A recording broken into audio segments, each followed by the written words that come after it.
Welcome to the Flyway Youth Forum.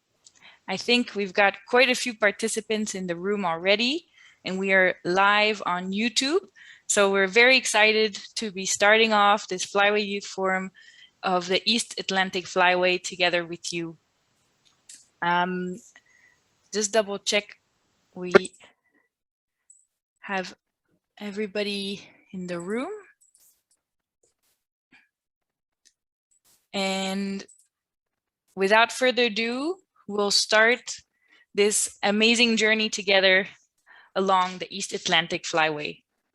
So good morning, good afternoon, good evening. I think we have people from all around the world in this virtual room and across our audience on YouTube.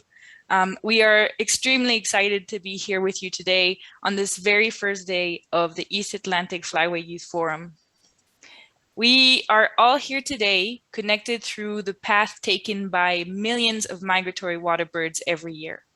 From the Arctic to South Africa and back, these birds travel across the East Atlantic coast, stopping to rest, feed, and breed in wetlands all along the way. Whether you know a lot about wetlands or migratory waterbirds, or you're simply curious about it, well, this is the place for you. And if you're keen to meet other young people from across the Flyway, then welcome to the Flyway Youth Forum. This is the platform for you. We hope that the next weeks together, you'll get to know each other better, connect to each other's stories, and together team up to protect the Flyway's wetlands and migratory waterbirds. The forum is your space to discuss Flyway topics that are important to you and to have your voices heard. This year, we are particularly grateful to count on the support of Ici Paris, volunteering their time to provide this forum in French and English through live interpretation. Please click on the interpretation option at the bottom of your Zoom screen and select the language channel of your choice, and you will either hear Arnaud or Irene on the other side. So together, let's take off for nature, from Africa to the Arctic. Welcome to the 2021 East Atlantic Flyway Youth Forum. What I'm going to do today is, at this moment, is share a little bit more about the Flyway Youth Forum so you can hear a little bit more about the context. First of all, we really appreciate all the applications that we received. We are delighted to see so much interest of youth across the Flyway interested in being part of this movement and of these different actions across the Flyway Youth Forum. The Flyway Youth Forum was designed with the objective to set the scene for coordinated youth engagement in wetland and migratory bird conservation across the Flyway for increased intergenerational communication and cooperation. The specific objectives of the Flyway Youth Forum are these four key objectives. The first one is networking. We really want this forum to be your platform to get to know each other, to learn more about youth, to be inspired by each other, because many of you are already doing a lot of actions in wetland conservation or migratory waterbird conservation, or both. And some of you maybe are just starting to explore that path. And we want to provide this platform for you to exchange and learn from each other. The second objective is learning. We'll have different sessions, including one today on youth voices, where we'll be able to learn about current youth activities across the Flyway, youth initiatives, youth-led projects that are really showing leadership in wetland conservation and migratory waterbird conservation. Tomorrow, we're also excited to bring to you a series of presentations from partners across the Flyway. So together we can see what's currently being done. What are the key issues that the East Atlantic Flyway is facing? The third objective of this forum is collaboration.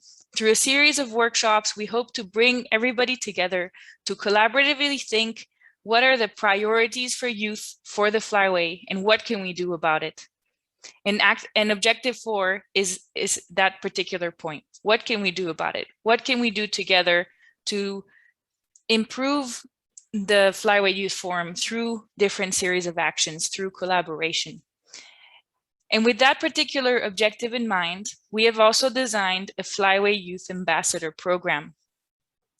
The Flyway Youth Ambassador Program is composed of 12 forum youth that will lead the drafting of the forum declaration and the Flyway Youth Action Plan.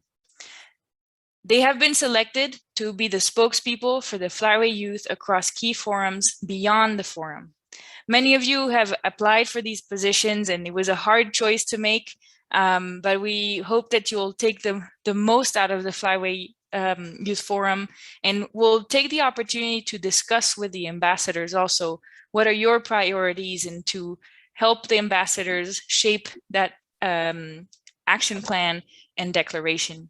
We'll be presenting the Flyway Youth Ambassadors in the next few days, so make sure you keep an eye out for them. Second, the Flyway Youth Forum has been also organized according to topics. We think that it's important to have a set of structured discussions around these different topics. And the topics were designed according to a survey that was sent around to different partners and youth of the Flyway. The topics that will be covered are migratory birds connecting generations, cultures, and communities.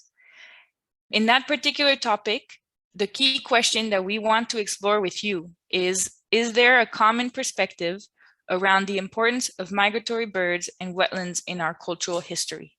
And with this in mind, it'll be very interesting to see what are the cultural differences around migratory water birds and wetlands. The second topic we wish to explore is acting against wetland loss and degradation for future generations of both birds and people. And here, our question is, what is the role of youth in the conservation, protection, and restoration of Flyway wetlands? And finally, our third topic is the Flyway framework to strengthen local capacities. How can we increase opportunities to learn from and help each other along the Flyway? So in the next few weeks of the Flyway Youth Forum, we encourage you to keep these questions in mind as you listen to participants, to different presentations, as you discuss different things together, as you connect and network across the platform of the forum. And we'll have a particular discussion on day 3, next Saturday, around a World Cafe with key speakers specifically on these questions. So make sure you bring those thoughts, those reflections over to next Saturday in that particular session. Next, I would like to go over a few housekeeping rules. Given that this is a virtual meeting, the conditions are a bit different than if it was a meeting in person. However, we really want to make the most of this virtual experience. And so we have a few set of rules just to make sure that we can all have a very good time together. First of all, we really would appreciate if everybody will join on time. The forum starts every day at 2 p.m. Being on time will help us to make sure you don't miss anything, and we'll be able to make the most of the forum. When you're not speaking, please make sure to keep your microphone on mute, because it can be a little bit of an interruption when you hear other sounds. And if you have any questions, please raise your hand or write in the chat. And if you, in the discussion sessions, you can definitely use your microphone. For interpretation purposes, if you have a headphone set with a microphone, that will also help Arnaud and Irene to make sure that they will hear you correctly. Finally, please note that all sessions of the forum will be recorded. Currently, this session is live streamed on YouTube, so you can also find it on the Wetland Link International YouTube page, and you can also share it with your network. If you do not wish to appear in the recordings, please make sure to keep your camera off. Finally, we also find it's important to have an important code of conduct, just to make sure that we have a wonderful time together and to really protect and promote the unique social virtual environment that we have here.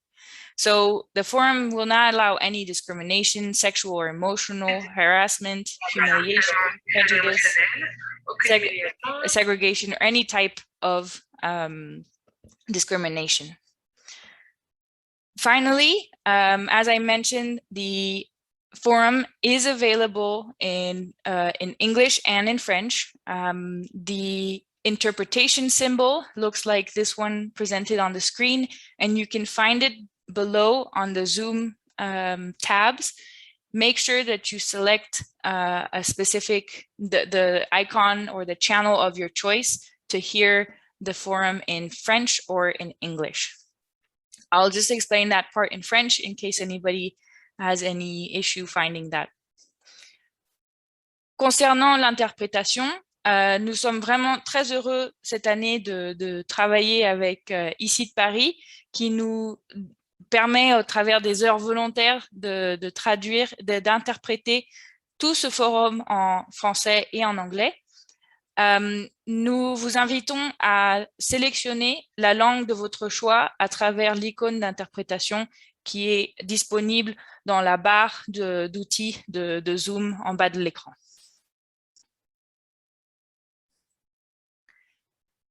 Next up, I'm very excited to present the program of the Flyway Youth Forum. Unfortunately, we haven't been able to send out the e-program yet, but it should follow very shortly after today's session. But the Flyway Youth Forum, as you know, will extend over 4 days. Today is the launch. We'll have a special opening ceremony, as well as a series of youth presentations and a discussion. Tomorrow, on Sunday 19th, we will then have a series of presentations from our partners, as well as a panel discussion. And we'll have also a brainstorming activity to start thinking about those priorities. What are the priorities of youth for the Flyway? On Saturday, the 25th, we will have the Flyway World Cafe to discuss those specific topics that I mentioned previously. And on the 26th of September, on Sunday, we will then have a series of workshops to define what are the actions that we want to see for the Flyway Youth Forum and that we can lead as youth across the Flyway. Every day we'll have some short virtual networking activities, which will all be a little bit different every day, just to give you the chance to get to know each other better. And now, specifically about today's agenda, we will have, first of all, an opening ceremony with some keynote speeches, which we're very excited to present to you. And then we'll start with an introductory presentation about the Flyway and youth engagement. We'll then have a virtual networking activity and then a short 15 minutes break. Following the break, we'll have some amazing youth to hear from across the Flyway and also from a different Flyway. And we'll have a short discussion where you have a chance to ask any questions you want to the youth presenters. And finally, we'll wrap everything up by 5 p.m. CET. Now, I'm very excited to introduce to you our honorable keynote speakers. First of all, it is a great pleasure and privilege to introduce the Secretary General of the Ramsar Convention on Wetlands, Martha Rojas Urrego. Her commitment to the conservation and sustainable development, as well as social equity, are running themes throughout her career, from grassroots level to the highest level of international policymaking. She has worked for the IUCN, for CARE International, as well as for the National Parks of Colombia. And she is now working as a Secretary General of the Ramsar Convention on Wetlands.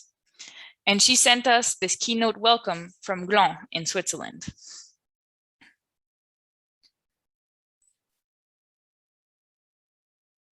I would like to congratulate youth engaged in wetlands and partners for hosting the East Atlantic Flyway Youth Forum.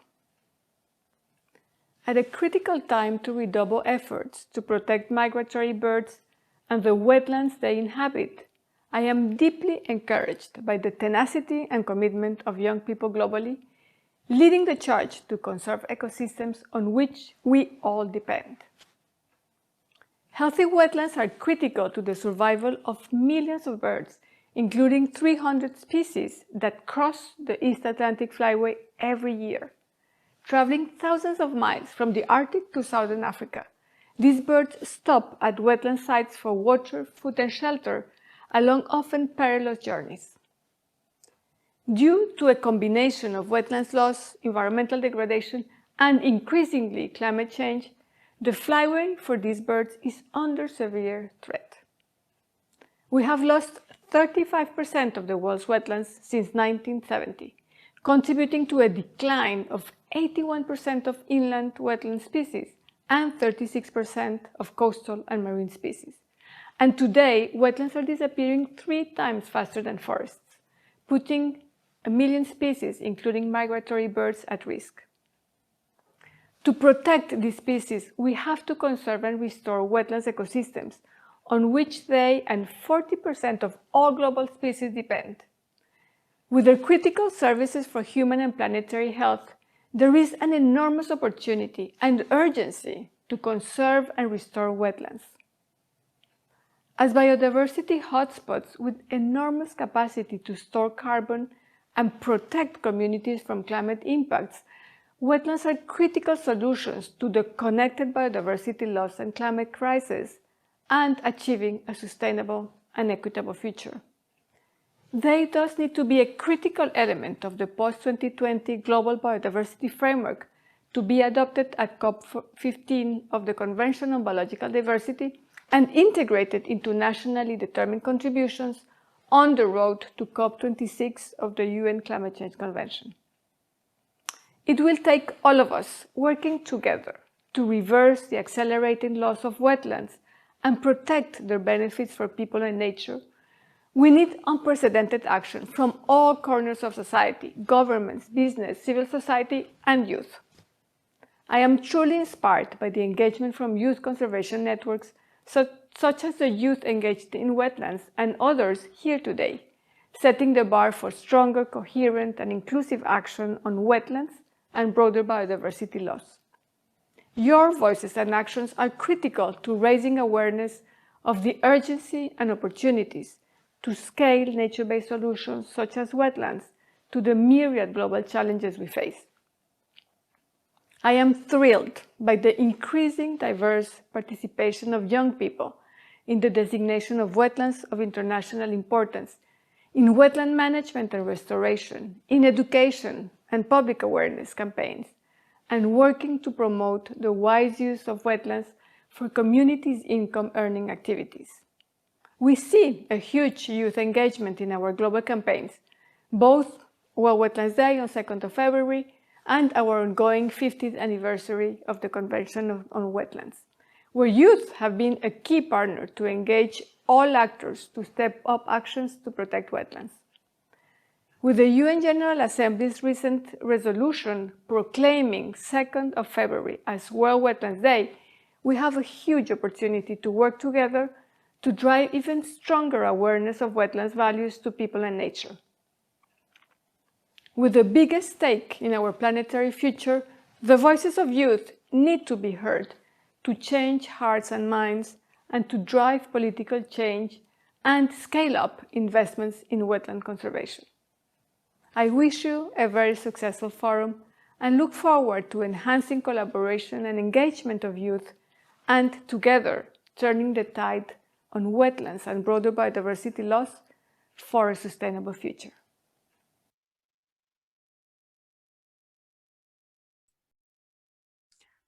Thank you very much, Connor, for sharing these very encouraging and inspiring words from Martha. It's truly amazing to have this support for youth engagement across the Flyway and within the Ramsar Convention, and seeing the momentum and the importance that youth voices, as Martha highlighted, for joining the discussion. Thank you very much, Martha, for these very inspiring and encouraging words, and especially for the amazing and critical work that the Ramsar Convention represents, especially right now in its 50th anniversary. Our second keynote speaker took time out of his vacation to address this forum. We are privileged to hear from the Executive Secretary of the Agreement on the Conservation of African and Eurasian Migratory Waterbirds, Dr. Jacques Trouvillier, who was strongly involved in the work in the development of several international environmental agreements, such as IWA, the Convention on Migratory Species, the Ramsar Convention on Wetlands, and the Convention on Biological Diversity. Let's hear from Jacques. It's a great pleasure for me to have been invited to say a few words at the start of this first ever East Atlantic Flyway Youth Forum. My name is Jacques Trouvillier and I'm the Executive Secretary of the Agreement on the Conservation of African Eurasian Migratory Waterbirds, called AEWA, an intergovernmental treaty dedicated to the conservation and sustainable use of migratory waterbirds across Africa and Eurasia. Some 50 years ago, as a young boy, I was looking for birds in woodland and wetlands, and I was lucky enough to work on biodiversity conservation later on. As you are probably aware, wetlands are essential resting, feeding, and breeding grounds for millions of migratory birds. They depend on a network of wetlands in order to survive. In fact, it was this global recognition of the importance of wetlands for waterbirds which led to the establishment of the Ramsar Convention on Wetlands in 1971.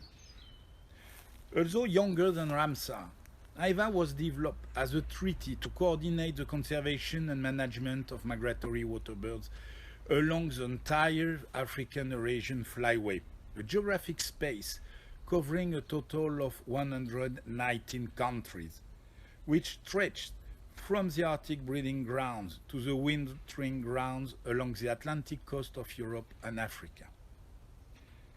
As Executive Secretary of AEWA, I am therefore delighted to see that Ramsar, alongside AEWA and others, has stepped forward as one of the initial supporting organizers of this East Atlantic Flyway Youth Forum, a truly unique event which is connecting the youth with the global agendas to conserve both wetlands and waterbirds across the Flyway.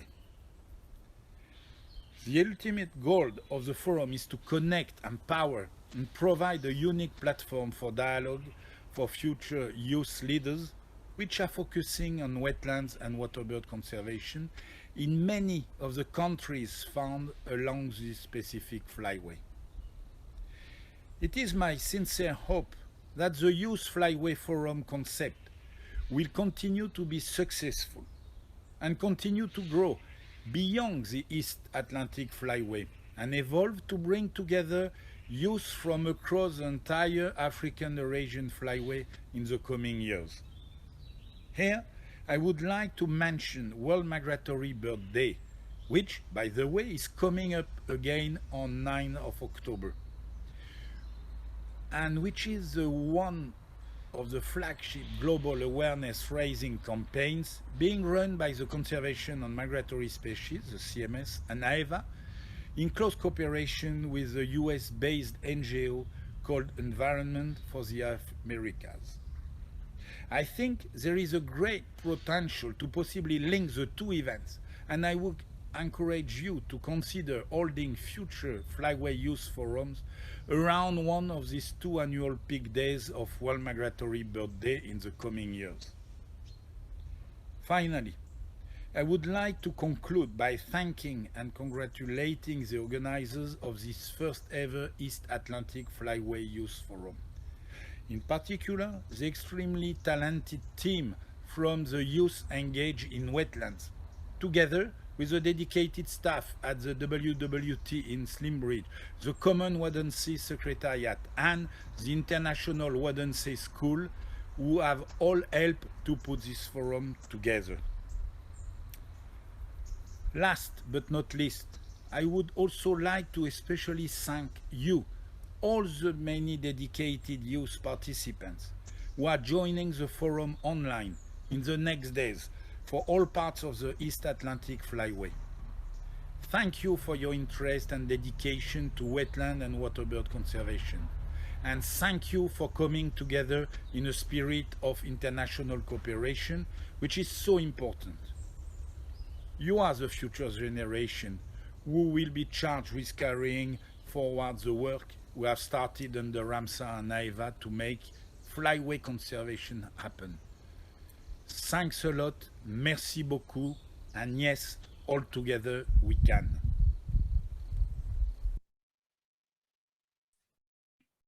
Another wonderful speech from Dr. Jacques Trouvillier. It's very inspiring to hear these words and this encouragement. It feels very empowering, and to know that the efforts of the Flyway Youth Forum and the conversations that will take place resonate across different forums and across the Iowa and Ramsar. So I'd like to give a huge thanks to both Martha Rojas Urego and Dr. Jacques Trouvillier for their very encouraging words and their inspiration for us in the next few days. Next, I would like to hand over to my fellow organizer, Dr. Christine Mays, in the Common Watersea Secretariat to tell you more about this forum. Thank you, Elise.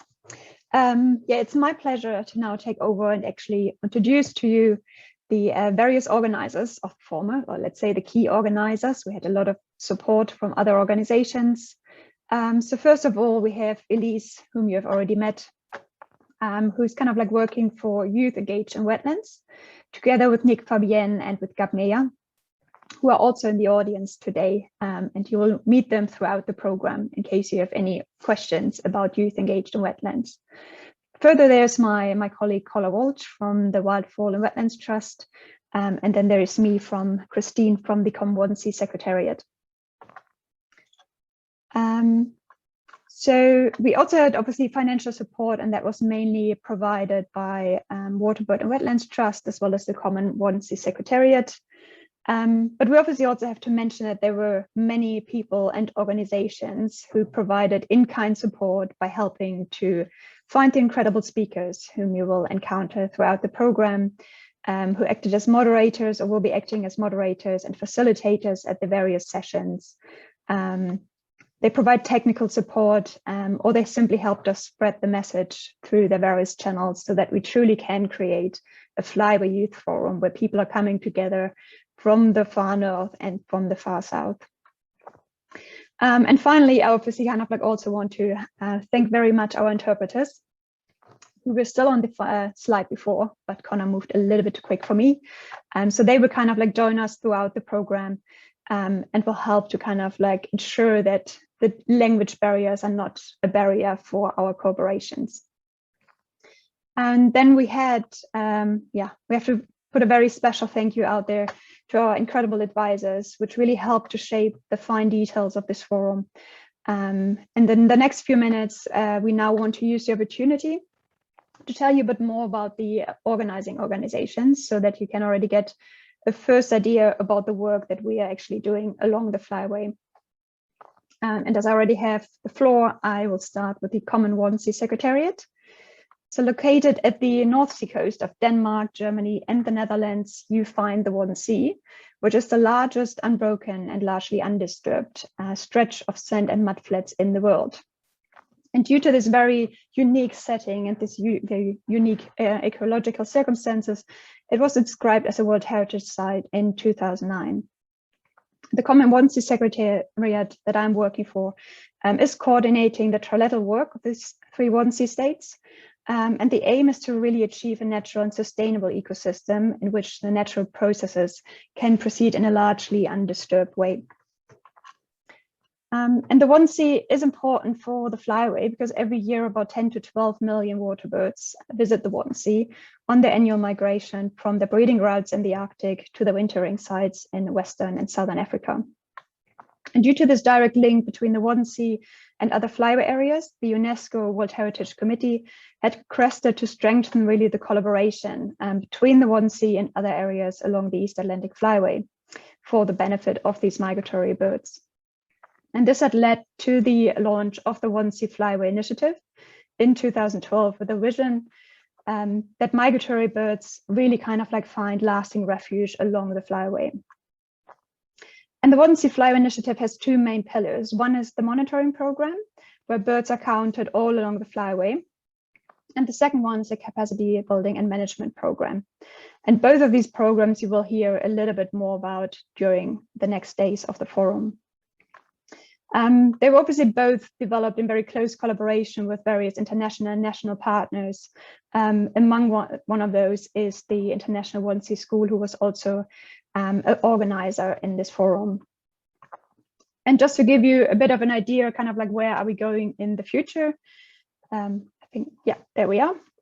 So far, most of our activities have focused on the African Atlantic coastline. But we now have kind of like in plan a new climate resilient flyway project with a variety of different partners. And the aim of this project is to really strengthen also the link between the wetland sites in West Africa and the breeding grounds in the Russian Arctic. And so the project will focus on various aspects of flyway conservation, which includes research, management, policies. But at the same time, it's also about considering really what do the local communities who also rely on the same resources as the birds do, what do they need? And obviously the flyway work is always kind of like a collaborative work. And so it's all about kind of like really connecting people from along the flyway. And this is kind of like also my message for you for this forum, that you really keep networking, get to know people, exchange ideas. This is really what can bring the flyway work forward. And with this, I will hand over to my colleague Connor. Thank you, Christina. Yeah, and network is the key word as well for Migratory Birds for People. Migratory Birds for People, MBP, it's a network. It's staff and volunteers at wetland visitor centres or education centres. Now that could mean a huge reserve with a huge building and a huge car park and tours every hour and classrooms.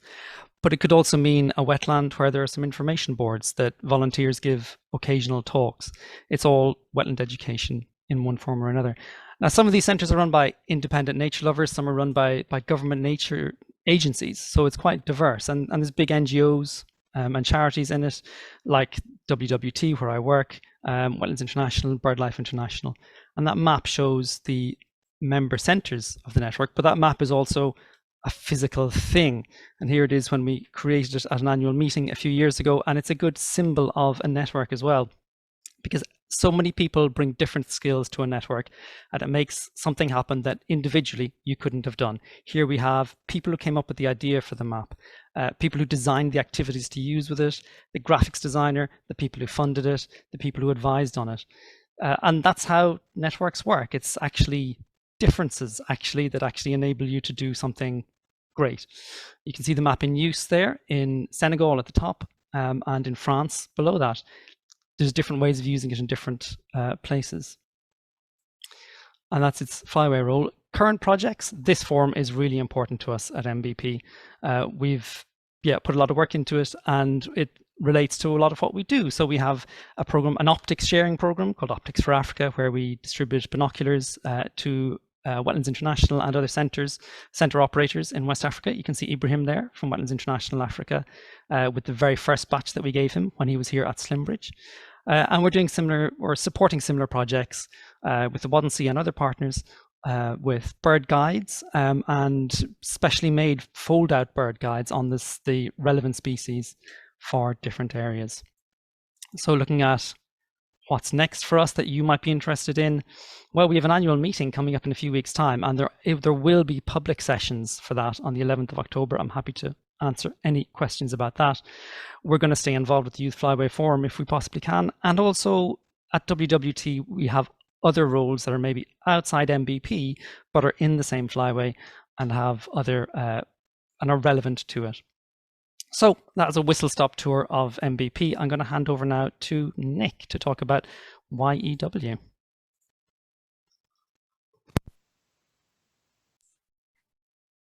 Sorry, actually, I think I'll give a quick presentation about Youth Engaged in Wetlands. So Youth Engaged in Wetlands was created in October 2018 in parallel to the Ramsar COP13, the Ramsar Conference of the Parties in Dubai. During the conference, youth led a smaller youth forum than we're having today, but it included two main activities. First, a side event to share some stories, which were very preliminary at the start. We didn't know that there was that many young people that were doing work in wetland conservation and migratory waterbirds. So the idea of this first forum was really to share some stories about different youth across the world working in wetland conservation, and also a workshop to define the vision of Youth Engaged in Wetlands. The time where we built up to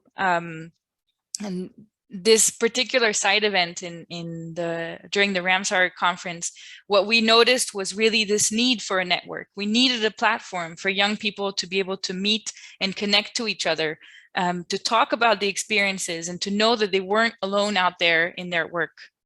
If you can come back just the previous slide.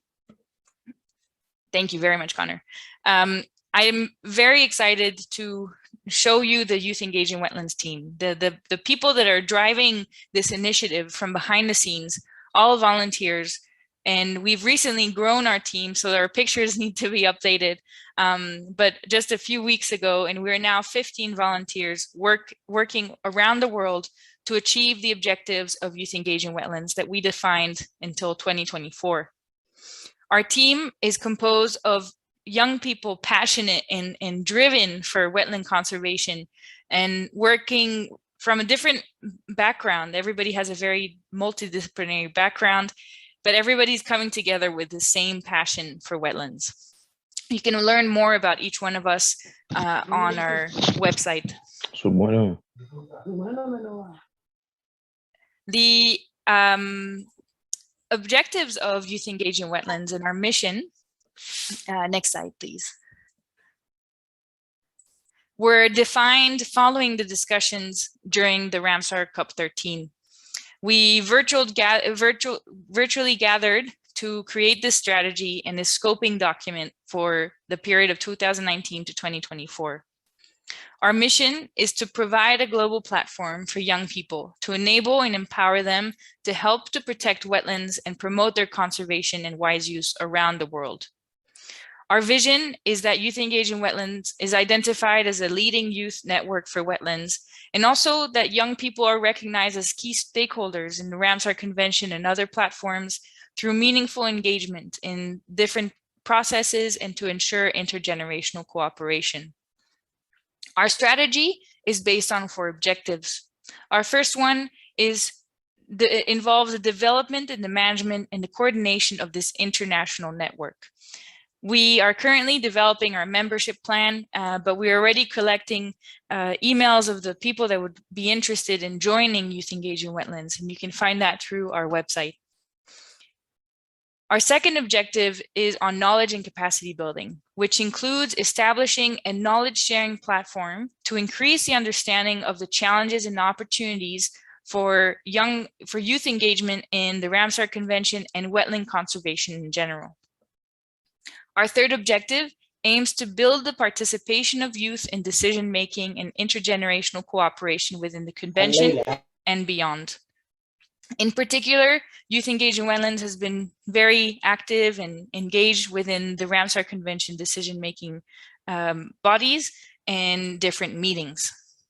And last but not least, our fourth objective is on communication, outreach, building networks with youth and their organizations and also to contribute to communicating youth stories and the importance of wetlands, and also the mission of the Ramsar Convention in order to create greater ownership of this mission among young people. Last year, next slide, please. Last year, we had the pleasure to work with the East Asian Australasian Flyway Partnership, designing the first ever Flyway Youth Forum. Designing this concept of the Flyway Youth Forum was a really exciting opportunity, and we know we had some great discussions with the EAFP in developing this framework for youth engagement across a migratory flyway. The key messages that came out of this particular Flyway Youth Forum was that it's really important to have opportunities like this, like the Flyway Youth Forum, for like-minded youth to be able to meet and to create a community of young leaders for the Flyway. The participants called for increased collaboration with partners, as well as the development of more youth-friendly spaces for meaningful participation. There was a very strong interest in replicating the Flyway Youth Forum, and we're absolutely delighted to be able to present this East Atlantic Flyway Youth Forum together with WWT, the Migratory Birds for People, the Common Water and Sea Secretary, and the International Water and Sea School. It's absolutely a fantastic opportunity to replicate this experience. And following the words of Jacques Trouvillier, you should keep your eyes out for another session soon, in next year probably. On that note, I'll stop here and hand over to Connor so he can tell you a little bit more about the East Atlantic Flyway and its challenges. Thank you, Elise. We're a little bit short for time, so I'm going to breeze through some of this. But why the East Atlantic Flyway and your knowledge and engagement in it is important is, I'm going to essentially say, because of some folk tales from Western Europe. This is a corn crake, the Crex, and it spends the summers up in Western Europe. Long ago, people didn't know when they saw that it was there, and then it wasn't there. So they thought, well, what happens? Well, it hibernates on the ground and it turns into cow dung, was something some people thought. That was what they thought. Swallows, similar thing. They were there and then they were gone and then they were back again. Some people said, well, maybe they hibernate in ponds. They dive underwater into the mud to hibernate. Barnacle geese. Some people thought, well, we never see where they come from. They show up, but we never see them being born. So maybe they're not born from eggs. Maybe they're born from goose barnacles, and maybe they're actually flying fish. People saw the world around them, the natural environment change with the seasons, but they couldn't explain it. And now we can. We have, since 2006, there's this fantastic map that BirdLife distributes, which divides the world into flyways. Lines on a map, a difficult topic to ever go through because there's lots of different species involved. Many different species, many different routes. Some will not go all the way from the Arctic to Southern Africa, but they're still on the same flyway. So just to show you there's another map, which again shows the flyway in a different approach. And you'll recognize this as coming from one of our partners. And it also helps us realize that there are gaps in our knowledge, because the flyway is about both that, birds flying en masse, and it's also about the social aspect of the flyway, our identity, our folk and our traditional, and the way we interact with the world around us, the way we understand what we see happening in nature around us. So obviously, a lot of people understand that that's an important thing, an important way to work. The idea that you can link places up. We all know already, and we're going to know even better soon in this forum, that having something in common, a shared interest, makes it a lot easier to communicate across cultures and even across languages. Maybe you've been in a field holding binoculars and someone comes up to you and says, oh, bird watching. We know that. And so a lot of organizations, including those taking part today and those who've organized the previous Flyway Youth Forums, make use of that. And it's a great thing for conservation. So this map, again, what does it indicate? Well, I'm just going to leave you with a couple of numbers. At Banque d'Organ in Mauritania last year, 1.7 million waterbirds were counted at migration time. And there's at least 3 sites where there's more than 1 million migratory birds relying on them. So there's our culture, but there's also a huge amount of scientific data. And the flyway is a way of combining these 2 aspects. So that's a very brief run through about why the flyway is important. Next, we're going to look at youth engagement. So I'll hand over to youth engagement wetlands again. Thank you very much, Connor. Yes, based on this important presentation by Connor of the importance of the Flyway Youth Forum, of the East Atlantic Flyway, we also wanted to highlight why is it important to focus on youth engagement and especially on wetlands and migratory waterbird conservation. Next slide, please. Last year, Youth Engaging Wetlands created a survey for young people around the world. And the objective was to build a greater understanding of the different challenges and opportunities that young people face within this field of wetland conservation and migratory waterbirds. We wanted to identify common strengths and challenges, as well as communicate on the diversity of activities that young people are currently doing in wetland conservation. We also wanted to look for what are the different tools and resources that can support young people and strengthen the Youth Engaging Wetlands network. Next slide, please. In total, we received 88 individual responses from around the world, and especially from young people working across 31 different countries. You can see in the map here the country of origin of the responses and the number of respondents. Next, please. Very briefly, to share a little bit what the outcome of this survey was, I'm just going to mute.